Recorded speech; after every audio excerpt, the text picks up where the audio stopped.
جب وہ تسبیح پروردگار کرتے تھے تو اسے سنتے تھے. جب بھی میرے مولا علی کسی چیز کو ہاتھ میں لیتے تھے تو وہ چیز تسبیح کرنے لگتی تھی. جب بھی جناب سیدہ کسی چیز کو لیتی تھی ہاتھ میں وہ چیز تسبیح کرنے لگتی تھی. جب میرے مولا حسن علیہ السلام کسی چیز کو چھوتے تھے وہ تسبیح کرنے لگتی تھی. اسی طرح میرے مولا سجاد علیہ السلام سے روایت ہے جب کسی پتھر کو اٹھا کے کسی کی جھولی میں ڈال دیتے تھے تو وہ تسبیح کرنے لگتی تھی. جب جن کو خدا نے چن لیا اس میں کوئی حکمت شامل تھی وہ جب بھی کسی چیز کو چھوتے تھے وہ تسبیح کرنے لگتی تھی اور اس تسبیح کو صرف وہی سن سکتے تھے جسے پروردگار نے چنا تھا. تکبیر، نعرہ رسالت، نعرہ حیدری، خوشنودی چہاردہ معصومین علیہ السلام صلوات. صلی علی محمد وآل محمد وعجل فرجہم. اب نماز میں ہم پڑھتے ہیں السلام علیکہ ایھا النبی ورحمۃ اللہ وبرکاتہ. نماز میں یہ پڑھا جاتا ہے اور لوگ ہم سے سوال کرتے ہیں کیوں نماز میں پڑھتے ہو؟ جب تم یہ پڑھتے ہو تو نبی اس کا جواب تو دیتے نہیں ہیں تو کیوں نماز میں پڑھتے ہو؟ اب نماز ہے پروردگار کی طرف سے، نماز ہے پروردگار کی طرف سے. اب نماز میں پروردگار نے جس چیز کا پڑھنے کا حکم دے دیا ہے تو وہ بے مقصد تو نہیں ہوگی، اس میں کوئی نہ کوئی حکمت ضرور ہوگی. اب خمس اور زکوٰۃ ہے، خمس اور زکوٰۃ صرف اس پر واجب ہے جو استطاعت رکھتا ہو. جس کے پاس مال ہو اس پر واجب ہے کہ وہ خمس اور زکوٰۃ دے. روزہ واجب ہے لیکن اس کے لیے جس کے پاس صحت جیسی دولت ہوگی. ہر چیز میں حکمت رکھی گئی ہے. حج کہا گیا، حج واجب ہے لیکن اس کے لیے جو کہ بالکل صحت مند ہو اور جس کے پاس دولت جیسی نعمت موجود ہو اس پر حج واجب قرار دیا گیا ہے. جس پر نہیں دولت، جس کے پاس نہیں، اس کے لیے حج واجب نہیں قرار دیا گیا. لیکن کہا اگر کوئی نماز جمعہ 40 ایک ساتھ یعنی ہر نماز جمعہ کو 40 دفعہ پڑھ لیتا ہے وہ اس طرح ہے جیسے اس نے حج کر لیا. یہ حج ہم غریبوں کے لیے رکھا گیا ہے. لیکن نماز آپ جس حالت میں بھی ہوں، بوڑھے ہیں، جوان ہیں، بیمار ہیں، جس حالت میں بھی ہیں نماز واجب ہے. جب نماز واجب قرار دے دی تو کیا مقصد اس کا کہ اس میں جو بھی بیان کیا گیا ہے وہ بدون حکمت نہیں ہے، حکمت کے بغیر نہیں ہے. تو اس کا مطلب جب بھی ہم اس میں سلام پڑھتے ہیں رسول خدا اس کا جواب دیتے ہیں، رسول خدا اس کا جواب دیتے ہیں. ان سب کو جتنے معصومین علیہ السلام ہیں ان سب کو اگر چنا گیا ہے تو بغیر کسی حکمت کے نہیں چنا گیا. جب ہر چیز میں کوئی نہ کوئی وجہ، کوئی نہ کوئی حکمت رکھی ہے اس پروردگار نے تو پھر ہی انہیں چنا گیا ہے. یہ وہ ایسی ہستیاں ہیں یا علی، یا علی، اللہم صلی علی محمد وآل محمد وعجل فرجہم. اب حکمت کی تعریف کیا ہے؟ علم بہت سے لوگوں کے پاس ہوگا لیکن جس کے پاس حکمت ہوگی اس کے پاس علم ضرور ہوگا. یعنی علم اور حکمت ایک دوسرے سے جدا نہیں ہے، لیکن یہ لازمی نہیں ہے کہ اگر کسی کے پاس علم ہے تو اس کے پاس حکمت بھی ہوگی. لیکن اگر کسی کے پاس حکمت ہے تو اس کے پاس علم بھی لازمی ہوگا، کیونکہ حکمت اس کے پاس ہوتی ہے جو حق پر قائم رہتا ہے. جو حق پر قائم رہتا ہے اس کے پاس حکمت بھی ہوگی اور اس کے پاس علم بھی لازمی ہوگا. اب رسول خدا نے کیا فرمایا کہ میں علم کا شہر ہوں، علی اس کا دروازہ ہے. اب اگر کسی کو علم چاہیے تو وہ اس دروازے پہ آ جائے. اب کیوں کہا کہ میں علم کا شہر ہوں، علی اس کا دروازہ ہے؟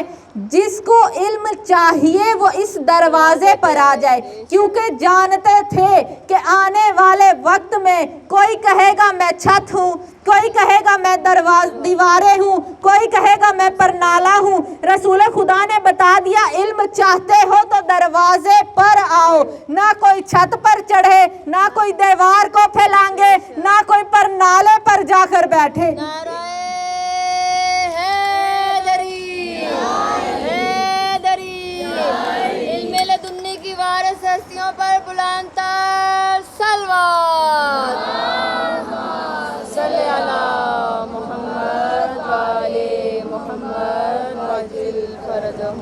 اب اس آیت اس حدیث میں واضح کر رہے ہیں کہ علم چاہتے ہو تو دروازے پہ آؤ، تو دروازے پہ آؤ۔ اب اس کا دوسرا حصہ کیا ہے؟ رسول خدا فرماتے ہیں کہ میں حکمت کا گھر ہوں، علی اس کا دروازہ ہے۔ میں حکمت کا گھر ہوں۔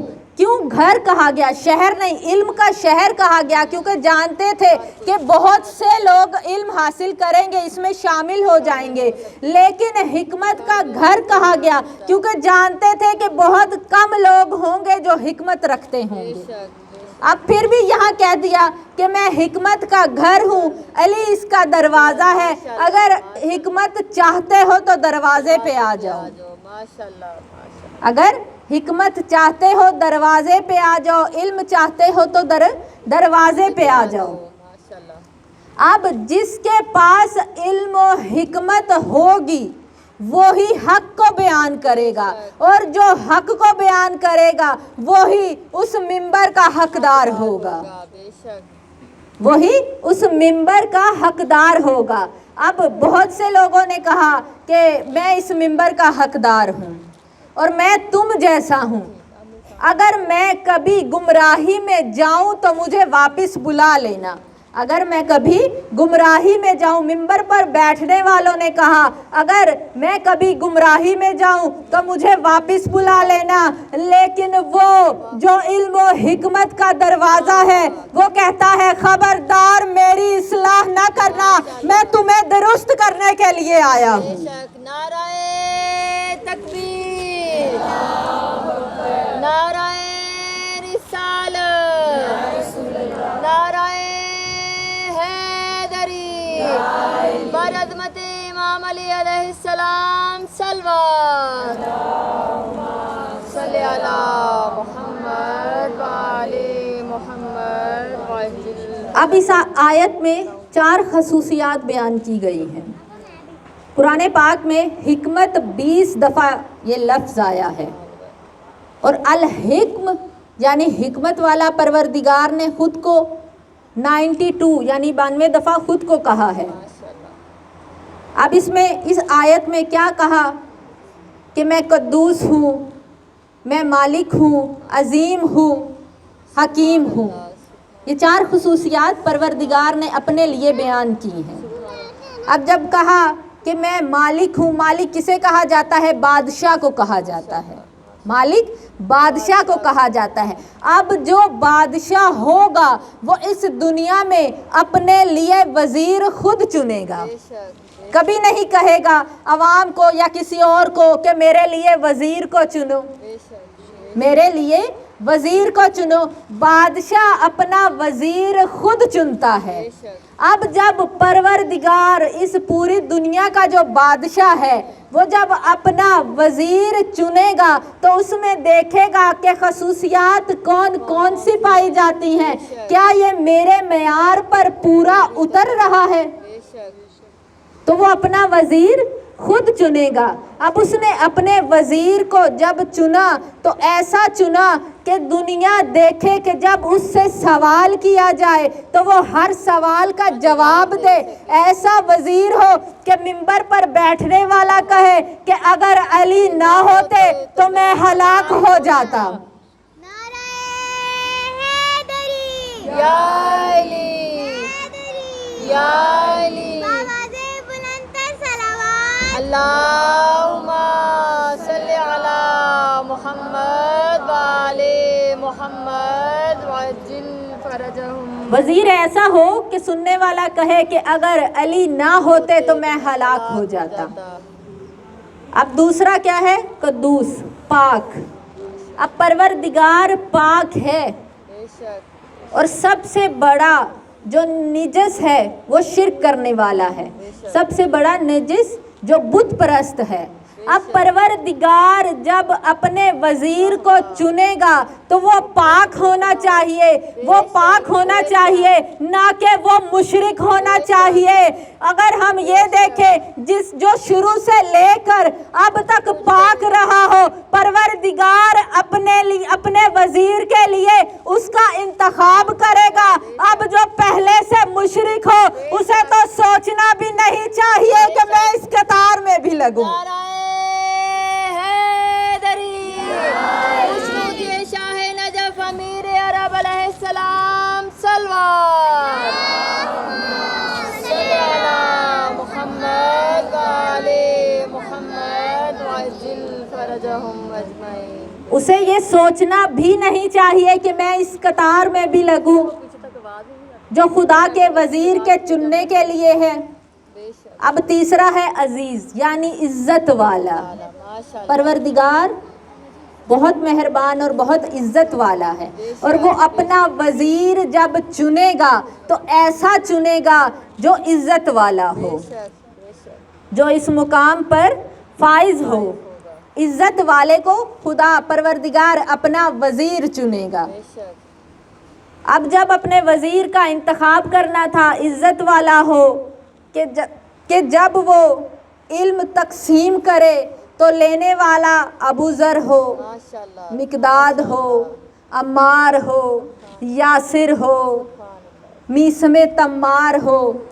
اب جس کے در سے لینے والے ایسے ہوں تو پروردگار کیوں نہ اسے مشکل کشا کہے، خدا کیوں نہ اسے اپنا ولی کہے، خدا کیوں نہ ایسے کا انتخاب کرے کہ جب اسے علم کے لیے کہا جائے تو وہ اپنے منبر پر بیٹھ کر سلونی کا دعویٰ کرے. جب کردار کی بات آئے تو انما یرید اللہ کی آیت نازل ہو. جب اس کی سخاوت کی بات ہو تو خود حاتم کہے کہ سخاوت میں علی جیسا کوئی نہیں. اور جب شجاعت کی بات ہو تو بڑے بڑے شعر کہے ہٹ جاؤ علی ابن ابی طالب آ رہا ہے. کے ساتھ دل مولا علی مولا علی مولا. نعرہ حیدری یا حیدری یا علی محمد و آل محمد صلوات. اللہم صلی علی محمد و آل محمد وعجل فرجهم. ایسی عزت ہونی چاہیے نا کہ دیکھنے والے کہیں کہ ہاں ہم علی کے ماننے والے ہیں، ہم علی کے ماننے والے ہیں. اب چوتھی ہے حکمت، جو کہ میں بیان کر چکی کہ رسول خدا نے فرمایا کہ میں حکمت کا گھر، علی اس کا دروازہ ہے. حکمت چاہتے ہو تو اس در پر آ جاؤ. اب بہت سے لوگوں نے کہا کہ علی نہ ہوتے تو ہم ہلاک ہو جاتے. پوچھا کہ کیوں، ایسا کیوں کہتے ہیں کہ علی نہ ہوتے تو آپ ہلاک ہو جاتے؟ کہا کہ اگر میں اس وقت قتل کا، اس کے پھانسی کا حکم دے چکا تھا، اگر علی نہ ہوتے تو میں بعد میں جواب دہ ہوتا. جتنے بھی بعد میں اس منبر پر آئے ہیں، آنے والوں نے اس دور کے وقت کے امام سے جا کر ضرور سوال کیا ہے. اس وقت کے جتنے بھی جو بھی امام تھے ان سے جا کر ضرور پوچھا کرتے تھے کہ کیا ہم نے حق میں بیان دیا ہے، کیا ہم نے صحیح کہا ہے، کیا ہم سے کچھ غلط تو نہیں ہو گیا. کیوں جا کر پوچھتے تھے؟ سمجھتے تھے، جانتے تھے کہ انہیں پروردگار نے چنا ہے، انہیں پروردگار نے چنا ہے.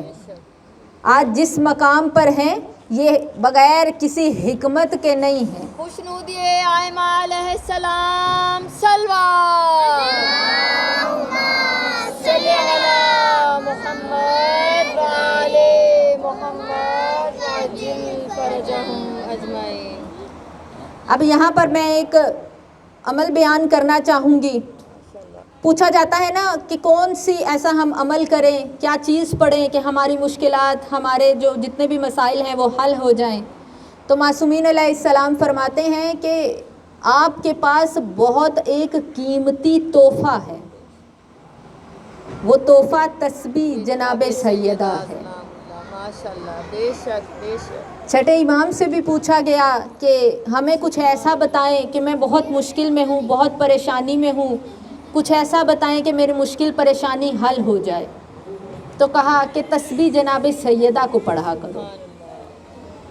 آپ کبھی بھی مشکل پریشانی میں ہوں, ایک دفعہ اس تسبیح کو پڑھ کر دیکھیں کہ کیسے مشکلات آسان ہوتی ہیں, کس طرح رستے خود بخود کھلنا شروع ہو جاتے ہیں. بے شک. کہا کہ کیوں اس تسبیح کی فضیلت ہے؟ تو کہنے لگے کہ اس تسبیح کی اس لیے فضیلت ہے کیونکہ ایک باپ فضیلت رکھنے والے باپ نے ایک باپ فضیلت بیٹی کو عطا کی ہے. ماشاءاللہ ماشاءاللہ.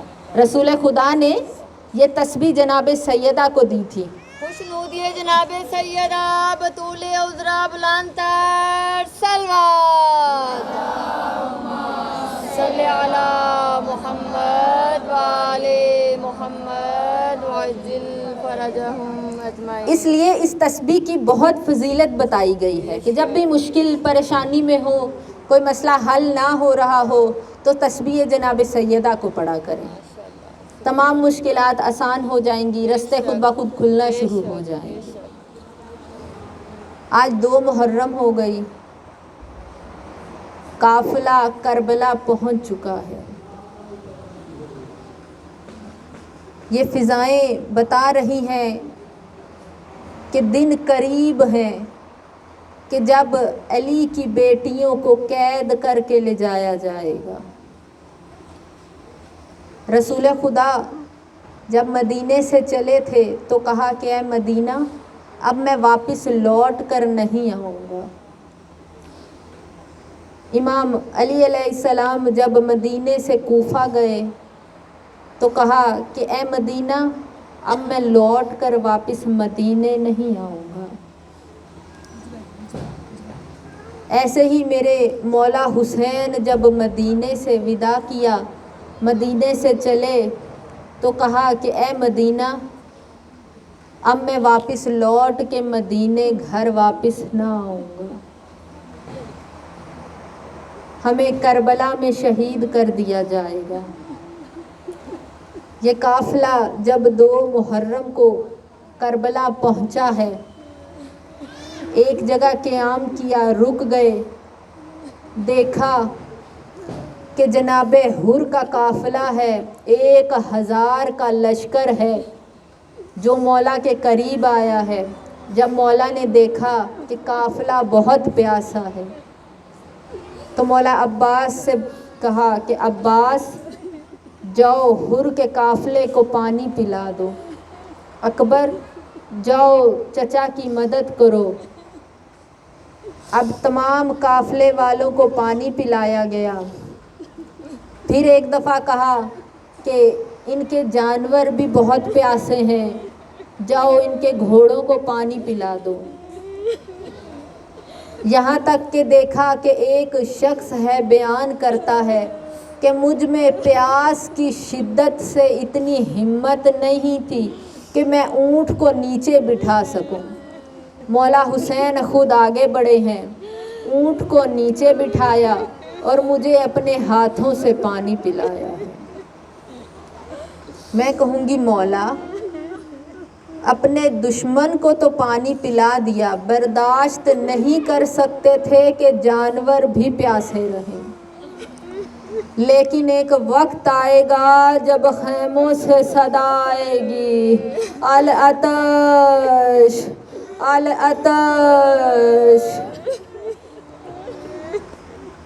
اب ایک دفعہ میرے مولا نے فرمایا کہ حر نماز کا وقت ہو گیا ہے, میں اس طرف نماز پڑھ لیتا ہوں, تم اس طرف اپنی جماعت کر لو. جب اتنا کہا تو حر نے کہا مولا یہ کیسے ہو سکتا ہے کہ آپ کے ہوتے ہوئے میں علیحدہ نماز پڑھوں. مولا میں آپ کے ساتھ نماز پڑھوں گا۔ اب جب نماز مکمل کی، سوار ہوئے مولا، جیسے ہی سوار ہوئے ہیں، حر نے گھوڑے کی لگام میں ہاتھ ڈالا ہے۔ جیسے ہی ہاتھ ڈالا، کہا کہ مولا میں آپ کو یہاں خیمے لگانے نہیں دے سکتا۔ اتنا کہا، میرے مولا فرماتے ہیں حر تیری ماں تیرے غم میں روئے۔ جب اتنا کہا تو حر رو کے کہتا ہے مولا میں تو آپ کو اتنا بھی نہیں کہہ سکتا کہ آپ کی ماں آپ کے غم میں روئے۔ آپ زہرا کے بیٹے ہیں، میں آپ کو اتنا بھی نہیں کہہ سکتا۔ اب 7 محرم آئی ہے۔ ایک دفعہ حر نے سنا خیموں سے آوازیں آ رہی ہیں، العطش بابا ہم بڑے پیاسے ہیں، چچا کو بھیج دے پانی کے لیے۔ جب اس صدا کا سننا تھا، ایک دفعہ حر آیا ہے ولید کے پاس، آ کر کہتا ہے یہ کیسی صدائیں آ رہی ہیں؟ ولید کہنے لگا ہم نے ان کو پانی نہیں لینے دیا، وہ وقت قریب ہے جب جنگ ہوگی اور ان سب کو ہم مار دیں گے۔ جب اتنا کہا، حر نے کہا کہ تو نے مجھے یہ نہیں بتایا تھا کہ ان نبی زادیوں پہ پانی بند کر دیا جائے گا۔ خیمے سے باہر آیا اور آ کر بہت رویا، رو کے اپنے بیٹے کو بلایا ہے۔ جیسے ہی بیٹے کو بلایا، بیٹا قریب آ کر کہنے لگا کیا بات ہے، کیوں رو رہے ہیں؟ جناب حر کہتے ہیں مجھ سے بہت بڑی غلطی ہو گئی، میرے ہاتھوں کو باندھ دو۔ کہا کیوں؟ آپ کے ہاتھوں کو کیوں باندھ دے؟ کہا میں حسین کے پاس جا رہا ہوں، ان ہاتھوں سے میں نے حسین کے گھوڑے کی لگام کو پکڑا تھا۔ جیسے ہی ہاتھوں کو باندھا، پھر کہنے لگا میری آنکھوں پر پٹی باندھ دو۔ کہا کیوں بابا آنکھوں پہ پٹی کیوں باندھ دے؟ رو کے کہتے ہیں ان آنکھوں سے میں نے غضبناک ہو کر حسین کو دیکھا تھا، آنکھوں پر پٹی کو باندھا۔ اتنے میں بھائی اور غلام قریب آئے، قریب آ کے کہتے ہیں حر ہم بھی تیرے ساتھ چلیں گے۔ اب جناب حر چلے ہیں، جیسے ہی خیمے کی طرف چلے ہیں نا، میرے مولا حسین کہتے ہیں عباس علی اکبر جاؤ ہمارا مہمان آ رہا ہے۔ جیسے ہی جناب حر کو خیمے میں لے جایا گیا، جناب حر نے مولا حسین کے قدموں میں خود کو گرا لیا، رو کے کہتے ہیں مولا مجھے معاف کر دے، مولا میری وجہ سے علی کی بیٹیوں میں آنسو آئے تھے، ان کی آنکھوں میں آنسو آئے، مولا مجھے معاف کر دے، مولا میں نے آپ کے گھوڑے کو روکا، مولا میں نے خیمے کے قریب خیمے نہ ڈالنے دیے، مولا میں نے پانی کے قریب خیمے نہ ڈالنے دیے، مجھے معاف کر دے، آج میری وجہ سے آپ کے بچے بڑے پیاسے ہیں۔ اب جیسے ہی جنگ کے لیے تیار ہوئے ہیں، جناب حر رو کے کہتے ہیں مولا سب سے پہلے میدان میں میں جاؤں گا۔